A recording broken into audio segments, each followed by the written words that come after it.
Hello friends, मेरा नाम प्रीति है और आपका बहुत बहुत स्वागत है आपके इस यूट्यूब चैनल पर जिसका नाम है लेट्स ब्रेक इट। यहाँ हम एनटी यूजीसी नेट पेपर 1 की तैयारी करते हैं हिंदी में। तो जिसने भी चैनल को सब्सक्राइब नहीं किया है जल्दी से चैनल को सब्सक्राइब कर लीजिए। इसी के साथ साथ आप हमारे टेलीग्राम चैनल से भी जुड़ सकते हैं जिसका नाम है let's break NET JRF with प्रीति।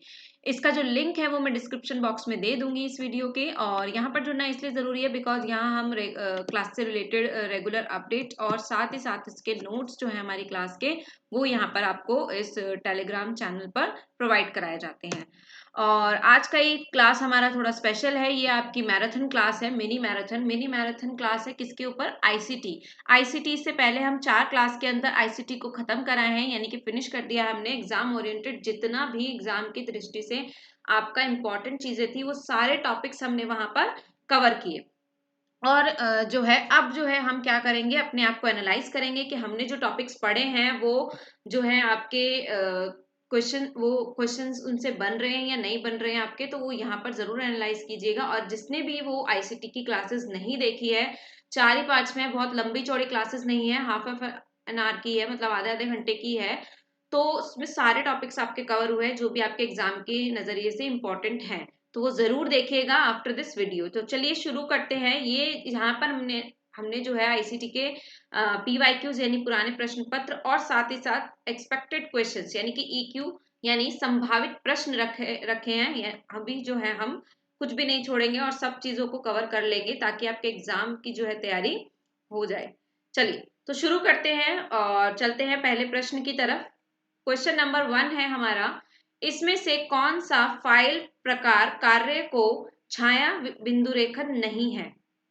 कार्य का छाया बिंदु रेखन नहीं है, ठीक है, बताइए। PNG, GIF, BMP, GUI.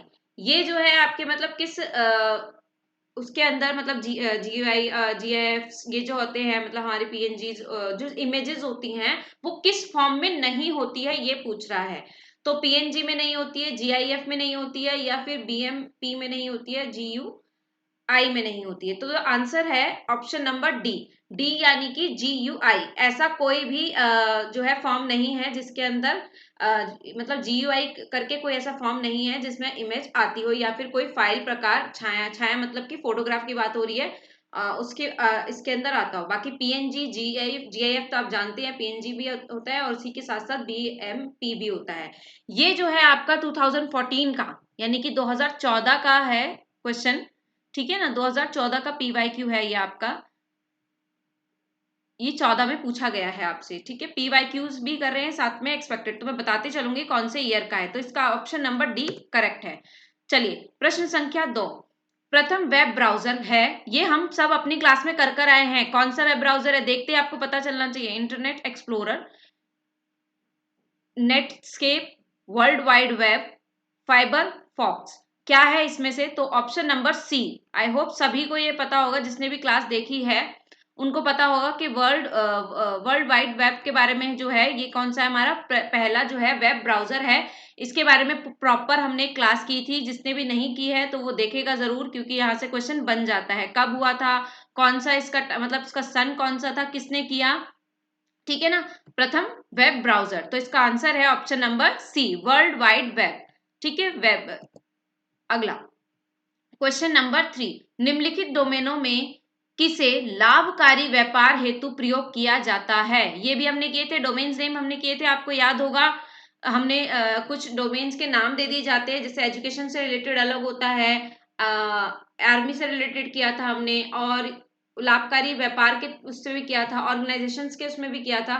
तो इसमें से आपको बताना है कि लाभकारी व्यापार हेतु कौन सा जो है डोमेन यूज किया जाता है। डॉट और ऑर्गेनाइजेशन यानी कि ORG, .net, .edu, .com। तो यहाँ पर कौन सा आंसर जो है करेक्ट है? सो the answer is option number D यानी कि .com। .com को जो है हम किसके लिए यूज करते हैं? लाभकारी व्यापार यानी कि बिजनेस के लिए यूज किया जाता है, प्रॉफिट बिजनेस के लिए यूज किया जाता है क्या? .com, ठीक है। और .edu किस लिए यूज किया जाता है? ये जो है यूज किया जाता है एजुकेशन फील्ड में, ठीक है। .net भी एजुकेशन फील्ड में ही यूज हो जाता है, और साथ ही साथ इसी तरीके की फील्ड में होता है, ऑर्गेनाइजेशन की फील्ड में यानी कि संगठन की फील्ड में यूज होता है .org यानी कि ऑर्गेनाइजेशन। ओके, प्रश्न संख्या 4, कंप्यूटर से संबंधित कार्यों में प्रयोग हेतु यूएसबी आप सभी जानते हैं, यूएसबी के बारे में बात हो रही है। यूएसबी की फुल फॉर्म पूछ रहा है, यूएसबी की फुल फॉर्म पूछ रहा है। आईसीटी में फुल फॉर्म बहुत बार पूछी जाती है, तो इसका ध्यान रखेंगे आप। USB ultra security block, USB. तो क्या है इसकी full form? Ultra security block, universal security block, universal serial bus, united serial bus. तो आंसर क्या है इसका option number C, universal serial bus जो है इसका करेक्ट आंसर है। यानी कि यूएसबी की फुल फॉर्म क्या है? यूनिवर्सल सीरियल बस। इसको अभी याद कर लीजिए, अगर आपको याद नहीं है या पता नहीं था, इसको अभी इसी वक्त करते करते याद कर लीजिए कि इसका अर्थ क्या है, यूनिवर्सल सीरियल बस। अब इसको आप कैसे याद कर सकते हो? आप इसका कोई निमोनिक बना लो, यूएसबी।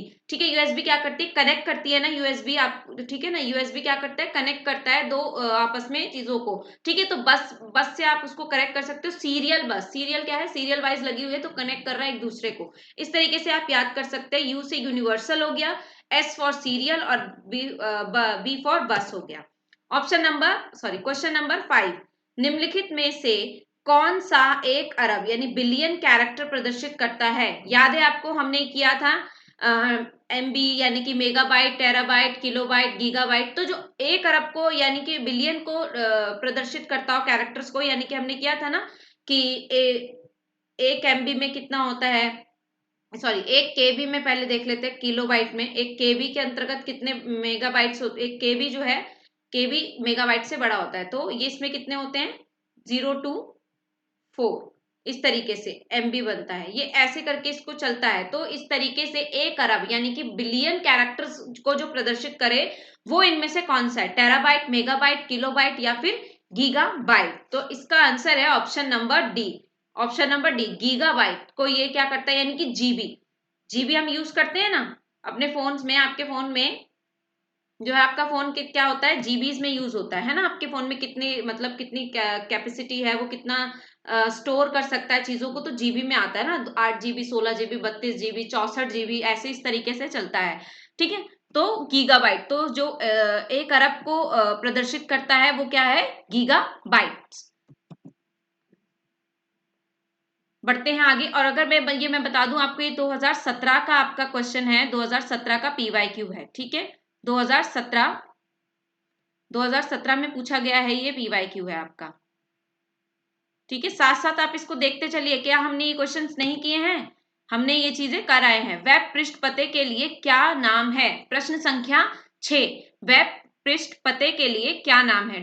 डोमेन, डायरेक्टरी, प्रोटोकॉल या फिर यूआरएल? वेब पृष्ठ यानी कि वेब पेज जो हम यूज करते हैं, वेब पेज पर जब हम जाते हैं तो उसके लिए क्या नाम यूज किया जाता है? डोमेन, डायरेक्टरी, प्रोटोकॉल या फिर यूआरएल? तो इसके लिए यूज किया जाता है यूआरएल। यूआरएल एक एड्रेस है, हमने किया था डोमेन और यूआरएल किया था हमने कि डोमेन जो है वो क्या होता है? छोटा होता है, यूआरएल उससे बड़ा होता है। डोमेन में सिर्फ उसका क्या आता है? पीछे का मतलब कहां पर जाना है वहां पर आता है, लेकिन यूआरएल प्रॉपर एक पाथ की तरह चलता है। www डॉट यूजर नेम, फिर उसके बाद डोमेन नेम, इस तरीके से पूरा एक एड्रेस होता है, वो क्या होता है? आपका यूआरएल होता है। ठीक है ना, यूआरएल। ठीक है, इसे क्या कहते हैं? वेब पृष्ठ का पेज, वेब पेज का एड्रेस कहते हैं। क्वेश्चन नंबर 7, डेटा भंडारण के पदक्रम में शामिल है। यहाँ पर मतलब डेटा भंडारण, ये हमने किया था ना मेमोरी हायरार्की में किया था, और उसके बाद भी हमने उसमें हमने क्या किए थे? नहीं, मेमोरी हायरार्की में तो हमने रजिस्टर्स और ये सब पढ़े थे। ये क्या है? भंडारण, यानी कि डेटा भंडारण को क्या कह सकते हैं? जहां पर डेटा स्टोर करके रख सकते हैं, तो उसका पदक्रम यानी कि वो छोटे से बड़े की तरफ कैसे बढ़ेगा, ये आपको बताना है। तो पहला ऑप्शन है बाइट्स, यहाँ पर कॉमा लगा लीजिएगा। बाइट्स, फिर बिट्स, फिर फील्ड्स, फिर रिकॉर्ड्स, ये सब क्या है? इसमें स्टोर हो रहा है डेटा। फाइलें तथा डेटाबेस। उसके बाद अगला ऑप्शन है बिट्स, बाइट्स, फील्ड्स, रिकॉर्ड्स, फाइलें और डेटाबेस। ऑप्शन सी है बिट्स, बाइट्स, रिकॉर्ड्स, फील्ड्स, फाइलें और डेटाबेस। और ऑप्शन डी है आपका बिट्स, बाइट्स, फील्ड्स एंड फाइलें, रिकॉर्ड्स एंड डेटाबेस। तो इसमें से क्या जो है करेक्ट, इसका जो अनुक्रम चल रहा है वो कैसे चल रहा है, आपको ये बताना है इन चारों ऑप्शन में से। देख ही लिया होगा आपने, तो आंसर इसका क्या है? Option number B. Option number 20 का करेक्ट आंसर है बिट्स। सबसे छोटा होता है बिट्स, हमने पढ़ा भी था कि सबसे छोटा क्या है, बिट्स। उसके बाद बाइट्स में चेंज होता है, फिर फील्ड्स आते हैं, फिर उसके बाद रिकॉर्ड्स आते हैं, फिर फाइलें बन जाती है और फिर उसका डेटाबेस हो जाता है। वैसे याद कैसे कर सकते हैं, देखो छोटी छोटी बिट्स को हमने जोड़कर क्या बना दी, एक बड़ी सी बाइट बना दी है ना। छोटी छोटी चीजों को जोड़कर छोटी छोटी बिट्स, बीट्स आती है ना, छोटी वाली मोती, मोती की तरह से इसको याद कैसे कर सकते हो, क्योंकि ये पूछा जाता क्वेश्चन है, ठीक है ना, पूछ लिया जा सकता है आपसे। ये भी 2017 का PYQ है, तो बहुत पुराना नहीं है, इसलिए हमें इसे ध्यान रख लेना चाहिए। 2017 का PYQ है आपका ये। मैं साथ साथ इसलिए लिखती चल रही हूँ ताकि आपको पता चले कि ऑलरेडी ये जो चीजें हम पढ़ कर आए हैं वो आपकी पूछी गई हैं, ठीक है।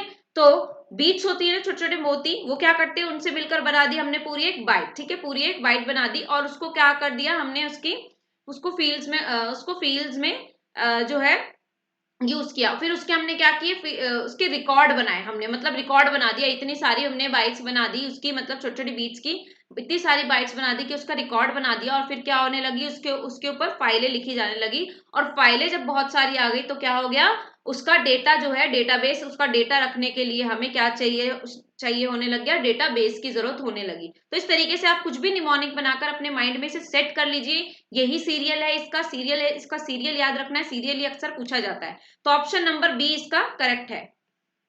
आगे बढ़ते हैं प्रश्न संख्या 8 की तरफ। एक कंप्यूटर में एक बाइक, ये बाइक नहीं बाइट है, एक बाइट में सामान्यतः शामिल होते हैं, यानी एक बाइट के अंतर्गत कितने बिट्स होते हैं। देखो अभी अभी हमने किया ना, बिट्स सबसे छोटा होता है, उससे मिलकर बनते हैं बाइट्स, ठीक है। तो कितने बिट्स होते हैं एक बाइट में, तो एक बाइट में होते हैं 8 बिट्स। ये हमने किया था, आपको याद हो तो।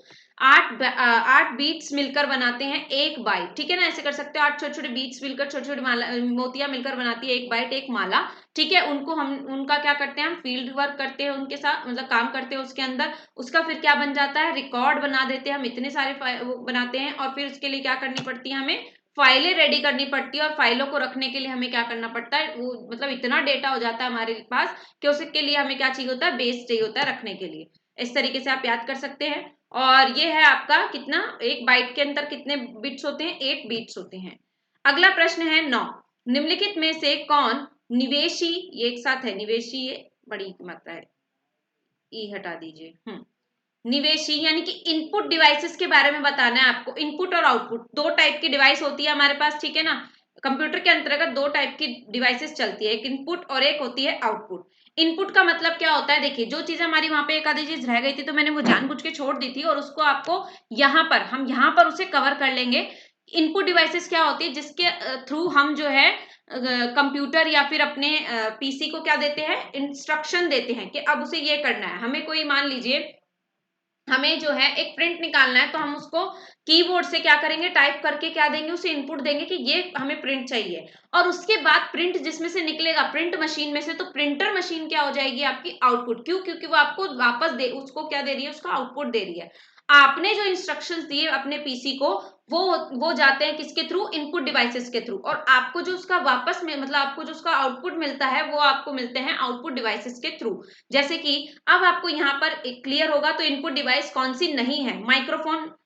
ये तो इनपुट डिवाइस हुई, क्योंकि यहाँ से हम क्या करते हैं, माइक्रोफोन से बोलकर इंस्ट्रक्शन देते हैं ना। कीबोर्ड, कीबोर्ड से भी भाई हम टाइप करके इंस्ट्रक्शन देते हैं। जॉयस्टिक से भी लिखकर हम इंस्ट्रक्शन देते हैं, या फिर बताकर उसको। मॉनिटर, मॉनिटर आपका क्या है, आउटपुट डिवाइस है। क्यों, क्योंकि आप जो भी टाइप करते हैं, या जो भी चीजें आप जो भी इंस्ट्रक्शन आपने कंप्यूटर को दिया या अपने PC को दिया, वो जो उसका जो रिजल्ट वो दिखाएगा, उसका जो आउटपुट दिखाएगा, वो कहाँ दिखाएगा, आपकी स्क्रीन पर, और दैट इज कॉल्ड मॉनिटर। तो मॉनिटर क्या है, आपकी आउटपुट डिवाइस है। आई होप आउटपुट और इनपुट में अब आपको कोई डाउट नहीं होगा। इनपुट डिवाइसेस क्या क्या हो गई, माइक्रोफोन, कीबोर्ड, जॉयस्टिक, इसके अलावा माउस हमारा इनपुट डिवाइस है। और आउटपुट डिवाइसेस क्या हो गई, मॉनिटर हो गया आपका, प्रिंटर हो गया, ठीक है ना। और क्या बोलते हैं, और इसके अलावा क्या होगा, स्पीकर हो गया आपका। ये सब क्या है, आपकी आउटपुट डिवाइस। क्यों, क्योंकि इससे रिजल्ट मिल रहा है आपको, ठीक है ना। तो ये होती है आपकी आउटपुट डिवाइसेस। हम आ गए हैं प्रश्न संख्या 10 पर। निम्नलिखित में से पहली पीढ़ी यानी कि फर्स्ट जनरेशन के कंप्यूटर का मुख्य घटक कौन सा था। इसको हमने बहुत अच्छे से समझा था, पूरी 5 जनरेशन के बारे में पढ़ा था। तो पहली जनरेशन के अंदर किस चीज को यूज किया गया था? ट्रांजिस्टर्स को, वैक्यूम ट्यूब्स और वाल्व को, एकीकृत सर्किट्स को, उपरोक्त में से कोई नहीं। तो सबको पता होगा अगर क्लास देखी है तो, वैक्यूम ट्यूब्स का यूज किया गया था। किसका यूज किया था? वैक्यूम ट्यूब्स का। और सेकेंड जनरेशन में ट्रांजिस्टर्स का यूज किया गया था। थर्ड जनरेशन में आईसी यानी कि इंटीग्रेटेड सर्किट यानी कि एकीकृत सर्किट का यूज किया गया था। फोर्थ जनरेशन में वेरी लार्ज सर्किट्स का यूज किया गया था। एंड फिफ्थ जनरेशन में अल्ट्रा लार्ज सर्किट्स का यूज किया गया था। तो ये सब पांचों की पांचों जनरेशन आपको याद रखनी है। बहुत बार ये क्वेश्चन जो है हमसे पूछ लिया जाता है। ये आपका एक तरीके मैंने ये आपका जो है कोई पीवाईक्यू नहीं है, एक्सपेक्टेड क्वेश्चन है। इस तरीके के क्वेश्चन आ सकते हैं, तो आपको ध्यान में रखना है पूरी पांचों की पांचों जनरेशन। और इसके साथ साथ आपको ये भी याद रखना है कि इन जनरेशन में कौन सी लैंग्वेजेस का यूज हुआ है। अगला प्रश्न है हमारा प्रश्न संख्या 11। 8 बिट्स का एक संग्रह कहा जाता है। अभी अभी हम ये क्वेश्चन पीछे कर आए हैं, उसमें उल्टा उसमें जो है घुमा, उसमें उल्टे तरीके से पूछा गया था, इसमें दूसरे तरीके से पूछा गया है। 8 बिट्स का एक संग्रह एक साथ करेंगे तो क्या बन जाता है उससे? बाइट, शब्द, फाइल, फोल्डर। क्या बनेगा? तो उससे बनता है, पता है आपको, बाइट्स। क्या बन जाता है? बाइट। 8 बिट्स मिलकर बनाते हैं बाइट। एक बाइट बना देता है। ठीक है, तो इजी है ये क्वेश्चन। देखिए यहाँ पर जो ये क्वेश्चंस है आपके, ये सिर्फ प्रैक्टिस के लिए रखे गए हैं और इनको देखकर आपको पता होना चाहिए कि जो चीजें हम पढ़ रहे हैं वो एकदम सही दिशा में जा रहे हैं। ठीक है, चलिए क्लास को शेयर कर दीजिए भाई, क्योंकि अभी जो है हम ये क्वेश्चंस बहुत अच्छे कर रहे हैं और बाकी लोगों तक भी ये पहुंचना चाहिए। आज मैंने कहा नहीं आपको स्टार्टिंग में, तो आई नो किसी ने किया नहीं होगा, और जिसने किया है थैंक यू, जिसने नहीं किया है अब तक please share the class first. निम्नलिखित में से कौन से प्रतीक हेक्साडेसिमल संख्या प्रणाली के हैं? याद है आपको, हमने आईपी जो है एड्रेस के वर्जन्स किए थे। आईपी वर्जन 4 और आईपी वर्जन 6 किया था। उसके अंदर हमने ये पढ़ा था हेक्साडेसिमल के बारे में, डेसिमल और हेक्साडेसिमल। तो कौन से प्रतीक हैं जो हेक्साडेसिमल, यानी कि किसकी बात हो रही है? ये बात हो रही है आपके आईपी वर्जन 6 की। अब तो आपको याद हो जाना चाहिए क्या था इसका आंसर। आईपी वर्जन 6 में जो है ये हेक्साडेसिमल का यूज हुआ था। तो ऑप्शन है आपके पास 0 से 7। कौन सी संख्या का यूज किया गया था उसमें? 0 से 9 और ए, उसके साथ साथ ए टू एफ। 0 से 7 और ए टू एफ, उपरोक्त में से कोई नहीं। अगर आप पढ़कर आए हैं तो ये भी क्वेश्चन हमने किया था, तो इसका आंसर है ऑप्शन नंबर बी। 0 से 9 तक संख्या यूज की गई थी और उसी के साथ साथ ए टू एफ तक अल्फाबेट्स का भी यूज किया गया था। और वहीं अगर मैं बात करूं आईपी वर्जन 4 में, तो आईपी वर्जन 4 में केवल और केवल 0 से लेकर 9 तक का ही डिजिट्स जो है यूज की गई थी। ठीक है, तो अब आपको समझ में आ रहा होगा कि यहाँ पर चीजें कितनी इजी है और हम उसे कितना डिफिकल्ट बना देते हैं। बहुत ही आसानी से आप इसे कर सकते हैं बिना किसी प्रॉब्लम के। तो हमने 12 क्वेश्चंस कर चुके हैं। अगले क्वेश्चन की तरफ चलते हैं और अगला क्वेश्चन है हमारा क्वेश्चन नंबर 13। तो प्रश्न संख्या 13 है हमारा, निम्नलिखित में से किस प्रकार की संगति पर कंप्यूटर को चालू करने हेतु निर्देश होते हैं? ठीक है, क्या मतलब कि स्टार्ट करते वक्त कौन सी जो है मेमोरी जो है वर्क करना शुरू कर देती है? तो कौन सी है? रैम, सीडी रोम, रोम या उपरोक्त में से कोई नहीं। रैम मतलब रीड एक्सेस मेमोरी, रोम मतलब रीड ओनली मेमोरी, और सीडी रोम के बारे में तो आप जानते ही हैं। ठीक है, उसके बाद तो इसका आंसर क्या होना चाहिए? जब कंप्यूटर को हम स्टार्ट करते हैं तो फिर कौन सी मेमोरी काम करना शुरू करती है सबसे पहले? तो the answer is option number C, Rome. Rome जो है क्या करना शुरू करती है? अपना काम करना शुरू कर देती है, रीड ओनली मेमोरी। आगे बढ़ते हैं प्रश्न संख्या 14। वैन। वैन क्या है हमने पढ़ा था, आपको याद होगा। वैन क्या है आपका? नेटवर्क टोपोलॉजीज हमने पढ़ी थी, याद है। लैन, वैन, लैन, मैन, पैन और वैन के बारे में पढ़ा था। लैन के बारे में ही पढ़ा था। और वैन क्या है आपको वो बताना है, वैन की फुल फॉर्म बतानी है एक तरीके से। Web area network, wide area network, wide अरे नेटवर्क, वायरलेस एरिया नेटवर्क। तो क्या है आप सभी को पता होगा, वाइड एरिया नेटवर्क। बहुत ही कॉमन क्वेश्चन है ये, मतलब इतना ज्यादा नया नहीं कह सकते, लेकिन कॉमन एक तरीके से कह सकते हैं, पूछा जा भी सकता है आपसे। बहुत ही इजी है। और क्या है इसके अंतर्गत, सिर्फ आपको फुल फॉर्म याद रखनी है। लैन की फुल फॉर्म क्या थी? Local area network. पैन की क्या थी? मैन की क्या थी? ये सब फुल फॉर्म्स एटलीस्ट आपको पता होने चाहिए।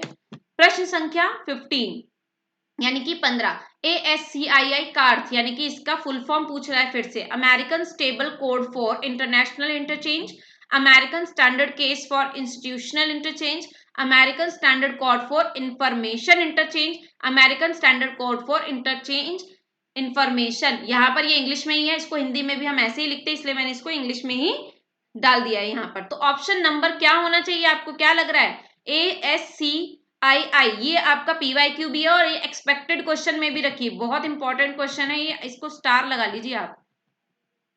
हाँ, तो option number C, American standard code for information interchange, ये इसकी जो है फुल फॉर्म में याद रखनी है। ए से अमेरिका, एस से standard code for information interchange. ठीक है, आगे प्रश्न संख्या 16 क्या है? प्रश्न संख्या 16 की तरफ चलते हैं। निम्नलिखित में से कौन सा बाकी के 3 के समान नहीं है? यानी कि यहाँ पर आपको 4 ऑप्शंस दिए गए हैं, कौन सा ऐसा ऑप्शन है, यानी ऑड वन आउट करना है, सिंपल सीधी सी बात ये है। क्या है वो, देखते हैं। MSC address, hardware address, physical address, IP address, तो इसमें से कौन सा डिफरेंट है? तो आंसर है option number D, IP address. अब ये इसका डिफरेंस मैं बताती हूँ। देखो, हार्डवेयर का मतलब क्या होता है, फिजिकल का मतलब क्या होता है, जो ऊपर जो एक हार्ड मतलब कि हार्डवेयर क्या है, आपकी एक डिवाइस जो कि आपकी ऊपर से काम करती है, यानी कि जैसे ये माउस हो गया, मॉनिटर हो गया, ये सब क्या है, हार्डवेयर डिवाइसेस हैं, है ना, हार्डवेयर। फिजिकल भी उसी के अंतर्गत आ जाता है और MSC एड्रेस भी उसी के अंतर्गत आ जाता है। लेकिन IP एड्रेस आपके पर्टिकुलर सॉफ्टवेयर का जो है क्या होता है, एड्रेस होता है। जैसे कि हमने किया था, IP एड्रेस आपके कंप्यूटर और आपके वेबसाइट्स का क्या होता है, अलग होता है, सबके IP एड्रेस उसे कहते हैं। तो इसीलिए इसमें IP एड्रेस जो है अलग हो गया और बाकी के 3 जो है सेम ही बात कर रहे हैं। ठीक है, याद रखना है आपको, फिजिकल एड्रेस, हार्डवेयर एड्रेस और MAC एड्रेस, ये तीनों एक ही जैसे होते हैं, हार्डवेयर के लिए होते हैं, ऊपर मशीन, किसी भी मशीन के या किसी भी डिवाइस के लिखे होते हैं ऊपर। ठीक है, अगला प्रश्न संख्या 17, निम्नलिखित में से कौन ओपन सोर्स सॉफ्टवेयर है? सोर्सेज ये पढ़कर आए थे हम सारा, इसमें सॉफ्टवेयर हमने पढ़े थे जिसमें हमने काफी सारे किए थे। तो यहाँ पर आपको ओपन सोर्स सॉफ्टवेयर के बारे में बताना है कि इनमें से, इन ऑप्शंस में से कौन सा है। MS वर्ड है, विंडोज है, मोजिला फायरफॉक्स है या फिर एक्रोबैट रीडर है। तो आंसर क्या होना चाहिए आपके हिसाब से इसका? हमने पढ़ा था, आपको याद होना चाहिए, मोजिला फायरफॉक्स, मोजिला फायरफॉक्स इसका जो है करेक्ट, सॉरी सॉरी, एक सेकेंड। हाँ, open source software, open source software पूछ रहा है, तो एक्रोबैट रीडर ये जो है इसका क्या है, ओपन सोर्स सॉफ्टवेयर है। यहां पर मुझे इस क्वेश्चन में थोड़ी गड़बड़ लग रही है कि क्वेश्चन क्या है, लेट मी चेक, एक सेकेंड दीजिए, मैं अभी चेक करके आपको बता देती हूँ ये, क्योंकि गलत नहीं होना चाहिए आपका, right.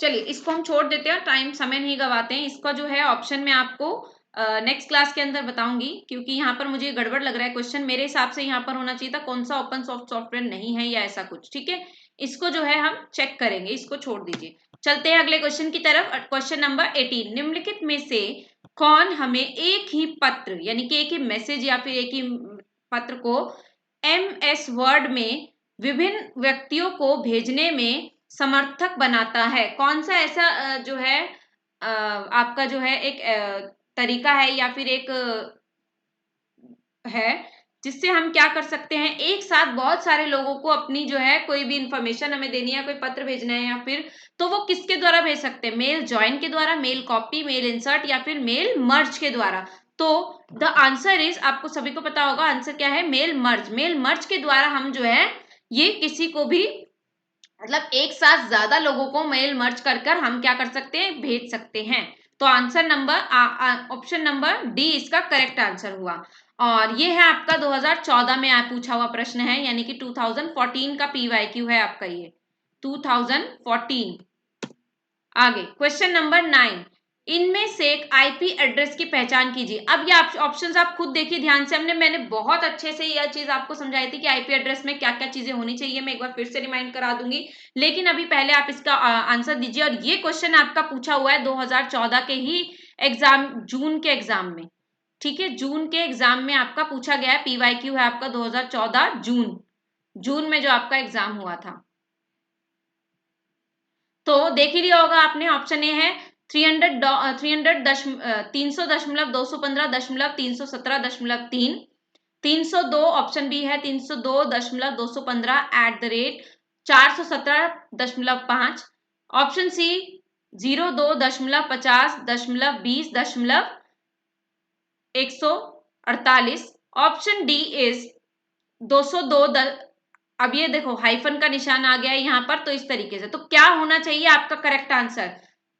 So the answer is option number C. C इसमें जो है करेक्ट आंसर है। वो कैसे, देखिए आईपी एड्रेस की पहचान हम कैसे कर सकते हैं कि इसे किससे बांटा जाता है? सिर्फ और सिर्फ दशमलव से। यहाँ पर देखिए सारे के सारे दशमलव है बीच में, राइट। और इसे 4 हिस्सों में बांटा जाता है, 4 हिस्से, 1 2 3 4। और इसके साथ साथ एक जो बहुत बहुत इंपॉर्टेंट चीज है, जो यहाँ पर आप इसके साथ भी जा सकते हैं, सेम ऑप्शन ए में भी हो रहा है, लेकिन हमने सही आंसर कैसे निकाला? तो जीरो से लेकर, सिर्फ और सिर्फ जीरो से लेकर 255 तक के नंबर ही हम यहाँ पर रख सकते हैं इससे। तो ये सभी अगर आपको पता होंगे चीजें, आप पॉइंट सारे आईपी एड्रेस के बारे में, तभी आप करेक्ट आंसर निकाल पाएंगे। तो इसीलिए ऑप्शन नंबर सी जो है हमारा करेक्ट आंसर हुआ, जिसमें ये सारे जो पॉइंट्स है, सारी विशेषताएं आईपी एड्रेस की फॉलो हो रही है। और ये देख लीजिए 2014 में पूछा गया क्वेश्चन है। Question number 20, FTP. एफटीपी की फुल फॉर्म फाइल स्थानांतरण प्रोटोकॉल, त्वरित स्थानांतरण प्रोटोकॉल, फाइल परिमार्जन प्रोटोकॉल,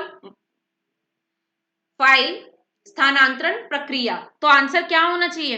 एफटीपी। तो इसका आंसर है ऑप्शन नंबर ए, फाइल स्थानांतरण प्रोटोकॉल, जिसमें क्या होता है? फाइल को ट्रांसफर करने के लिए, ठीक है ना, फाइल ट्रांसफर प्रोटोकॉल है इसका, जो है इंग्लिश में अगर हम देखें तो। Option question number 21, question number 21 की तरफ चलते हैं। और यहाँ पर जो है आपको ध्यान देना है, बहुत ही इजी है, अभी अभी हम कर भी आए हैं। ए टू एफ तक के प्रतीकों को निम्नलिखित में से किस में प्रयोग किया जाता है? द्विआधारी अंक प्रणाली, दशमलव अंक प्रणाली, षड दशमलव अंक प्रणाली, अष्टभुजा अंक प्रणाली। चलिए इन दोनों को तो छोड़ ही दीजिए, यहाँ तो आप जाएंगे ही नहीं, कुछ ये इस तरीके से दिए भी हुए हैं। इनके मैं इंग्लिश वर्ड बता देती हूँ क्या है। तो ये आईपी वर्जन 4 है आपका, आईपी वर्जन 4 है, आईपी वर्जन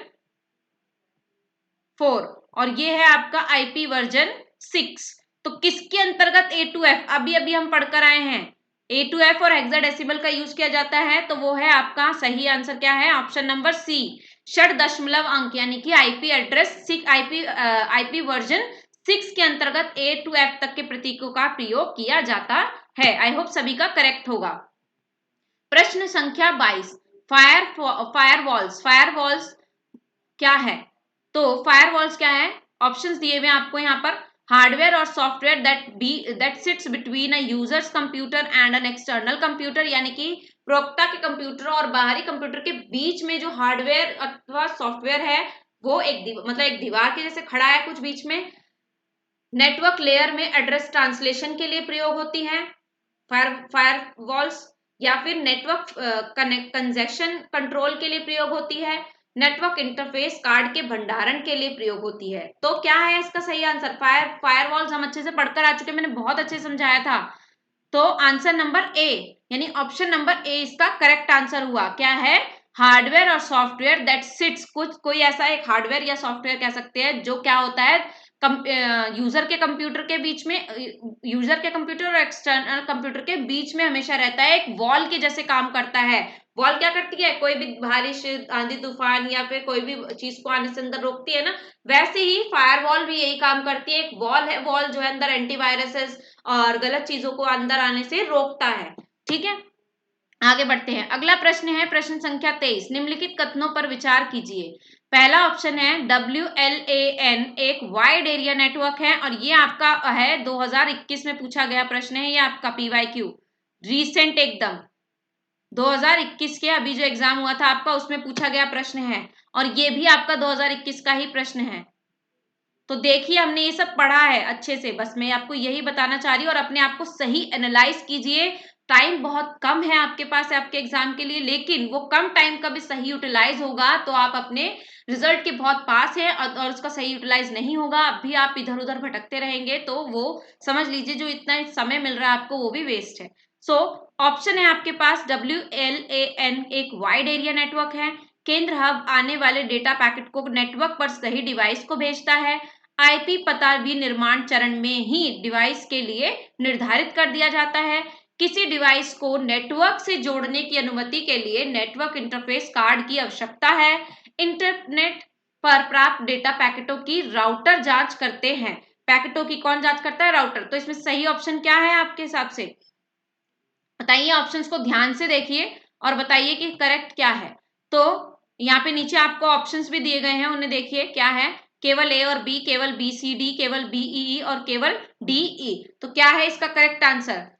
तो इसका आंसर है ऑप्शन नंबर डी, यानी कि किसी डिवाइस को नेटवर्क से जोड़ने की अनुमति के लिए नेटवर्क इंटरफेस कार्ड की जरूरत होती है। बिल्कुल होती है। इंटरनेट पर प्राप्त डेटा पैकेटों की राउटर जांच करते हैं, ये भी सही है। ये WLAN नहीं है, वाइड एरिया नेटवर्क, ये होता है WAN। अभी पढ़कर आए हैं हम, वाइड एरिया नेटवर्क के बारे में बात हो रही है, नेटवर्क टोपोलॉजी जो हमने किया था। और ये भी गलत है, ए भी ऑप्शन गलत है, बी भी गलत है और सी भी गलत है। तो आंसर हमारे पास ऑप्शन क्या बचा? ऑप्शन नंबर डी, जिसमें डी और ई सही है। अगला क्वेश्चन है आपका नंबर 24। फिशिंग क्या है? फिशिंग क्या होता है भाई? फिशिंग मतलब ये वाली फिशिंग नहीं है कि पानी के पॉन्ड के पास बैठकर हम फिशिंग करें, नहीं, ये आईसीटी में ही यूज होता है ये वर्ड। ये भी आपका जो है कब जो है क्वेश्चन है कब का? तो ये भी आपका PYQ है, 2021 का ही है, बिल्कुल रिसेंट है। ये ध्यान से समझ लीजिए, इंपॉर्टेंट है। Checking the spelling of websites, website की वर्तनी चेक करना है।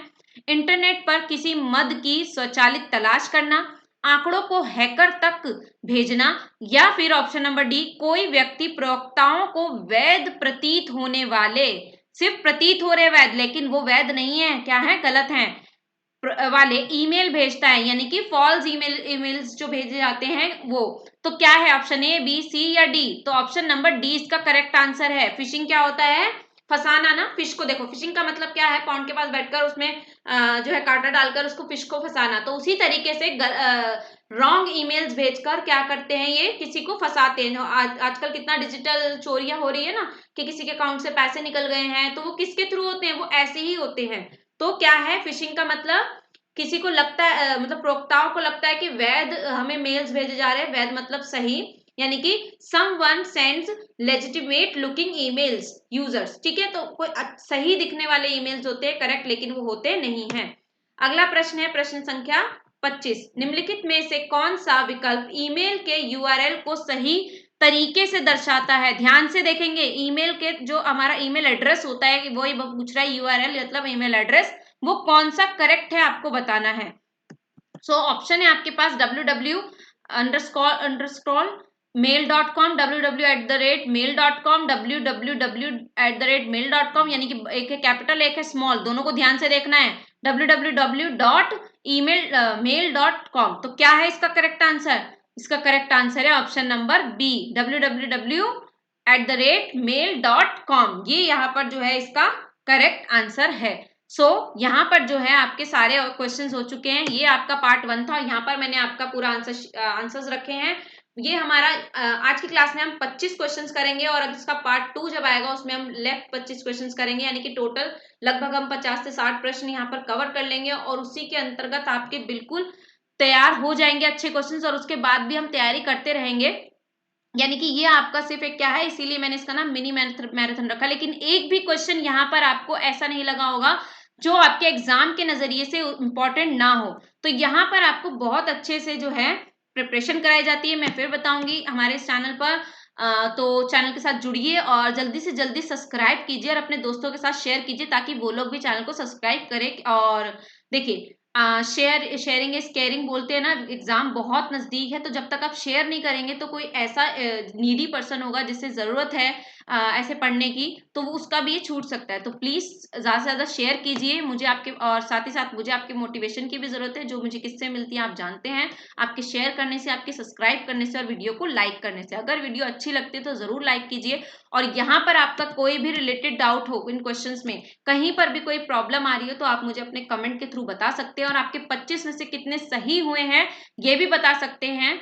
बताइएगा, जरूर बताइएगा कि आपके कितने क्वेश्चंस करेक्ट हुए हैं। और जिसने भी हमारी आईसीटी की क्लासेस नहीं देखी है वो जरूर देखिएगा गाइस, बिकॉज वहां पर आपके काम की चीज है। और आपका बिल्कुल भी जो है समय बर्बाद नहीं होगा। तो चलिए वीडियो को एंड करते हैं और जल्दी से जल्दी जो है आप चैनल के साथ जुड़ेंगे, मैं जानती हूँ। चलिए, thank you so much and take care.